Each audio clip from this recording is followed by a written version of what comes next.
அனைவருக்கும் வணக்கம். எங்கள் வாழ்வும் எங்கள் வளமும் மங்காத தமிழே என்று சங்கேற்படும். சில சிவாலயங்களுக்கு சிறப்பு விருந்தினராக அழைத்திருக்கிறார். இந்த வாரம் அது போன்ற ஒரு நிகழ்வு எதுவும் இல்லை என்று எண்ணிக்கொண்டிருக்கிற ஒரு தருணத்தில் இந்துஸ்தான் கலர்ஸ் அவர்களுடைய 4ஆம் ஆண்டு விழாவிற்கான அழைப்புகளை மாண்புமிகு சகோதரர்கள் அவர்கள் அழைக்கின்றனர். நான் உணர்கிறேன். எப்பொழுதுமே ஒருவரோடு இருவர் இணையும் பொழுது கூடுதல் பலம் இருப்பார். இப்பொழுது தேர்தல் களம், யாருடன் யார் கூட்டணி என்கிற ஒரு மிகப்பெரிய நிகழ்வு நிகழ்ந்து கொண்டிருக்கிறது.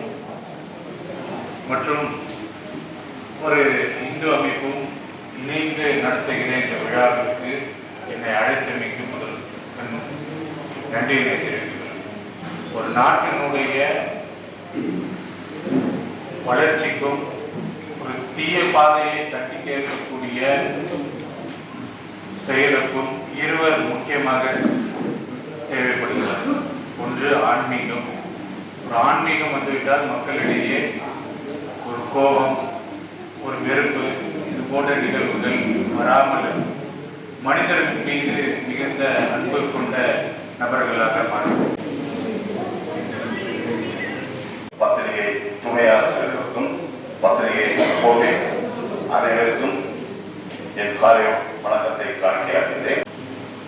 தமிழ்நாடு இந்து கோயில் சேவா சங்கத்தினுடைய நிறுவனர் திரு ராகவா வளர வேண்டும் என்பது என்னுடைய ஆசை. என்னுடைய கன்னியாகுமரி மாவட்டத்தினுடைய ஆசையும் மக்களுடைய ஆசையும் இங்கு பதிவு செய்திருக்கிறேன். கொண்டு போய் நாளைக்கு விருப்பம் வருகிறேன். இந்த மேடையில் பேசுவதற்கு வாய்ப்பு அளித்த அனைவருக்கும் அவர்களுக்கும் என்னுடைய தம்பி ராகவா கோவிக்கும் நன்றி. அனைத்து உறுப்பினர்களும் என்னுடைய காலை வணக்கத்தை பதிவு செய்து கொள்கிறேன். அதாவது முக்கடலில் சந்திக்கும் கன்னியாகுமரி மாவட்டத்திலிருந்து நான் இங்கு வருகிறேன். திரு ராகவா கோவியை நான் சந்தித்தது ஒரு 17 வருடத்திற்கு முன்னால். 2 நாள் என்னுடைய பண்ணை வீட்டில் தங்கியிருந்தார். எங்கள் குடும்ப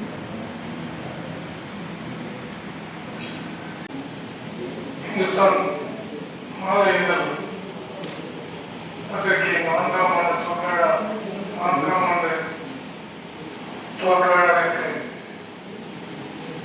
சிறப்பித்துக் கொண்டிருக்கும்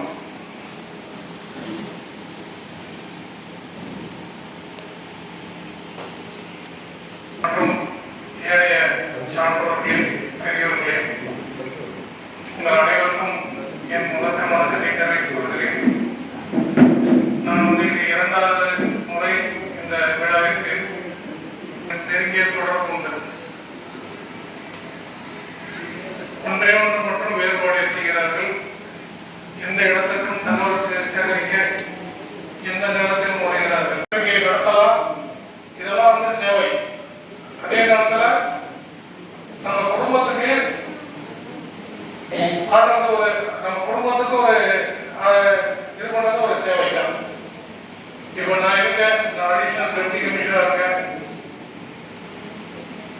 தரவுடைய அவஸ்தா தான் இருக்கேன். அதே நேரத்தில் என்னோட குழந்தைகள் 3 பேரையும் MBBS படிக்க வச்சிருக்கேன்.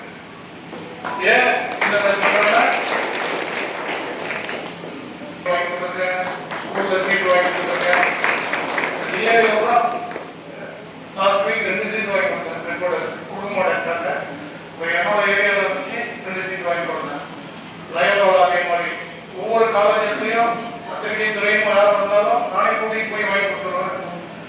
அதனால பத்திரிகை துறைங்கிறது நம்ம சேவை செய்கிற துறை. அது நமக்கான ஒரு சேவையாக வச்சுக்கணும். சொன்ன மாதிரி பிறப்பு ஒரு சம்பவமாக இருக்கணும், இறப்பு ஒரு சரித்திரமாக இருக்கணும். நம்ம யாருன்னு வெளி உலகத்துக்கு தெரியணும். அந்த மாதிரி ஏதாவது நம்ம செயற்கரிய செயல் செய்யணும்.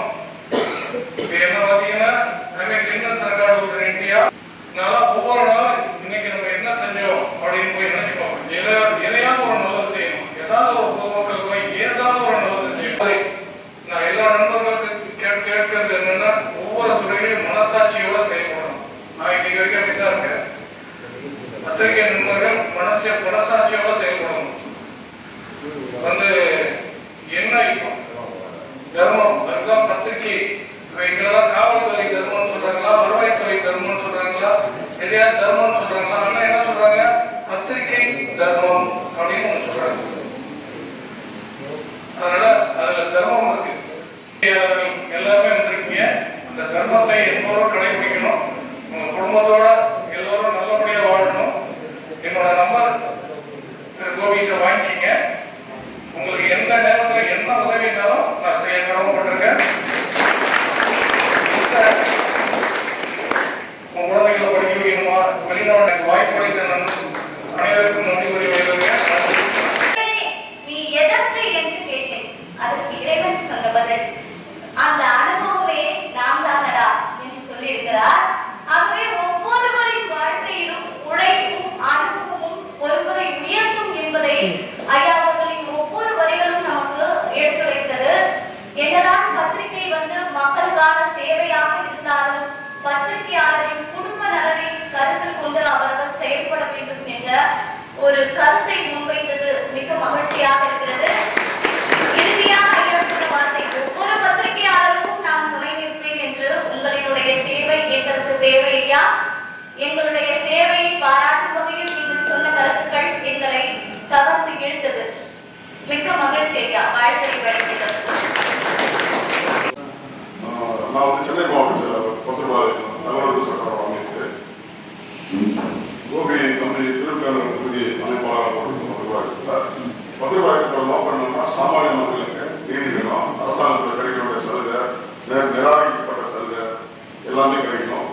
உட்கார்ந்த இடத்துல வீட்டில் இருந்துட்டு நம்ம உரிமை நம்ம கேட்கணும். ரோடு சரியில்லை, சாலை சரியில்லை, லைட்டு சரியில்லை, எல்லா இடத்துலையும் கேட்கணும். கோபி இந்த தொகுதி எம்எல்ஏ, அதாவது நீங்கள் ஒவ்வொரு எம்எல்ஏ உருவாக்கம் தந்தோம். நம்மளோட சர்வர் அதிகாரிகள் அவங்க ஒழுங்காக வேலை செய்யலாமோ நம்ம உரிமை.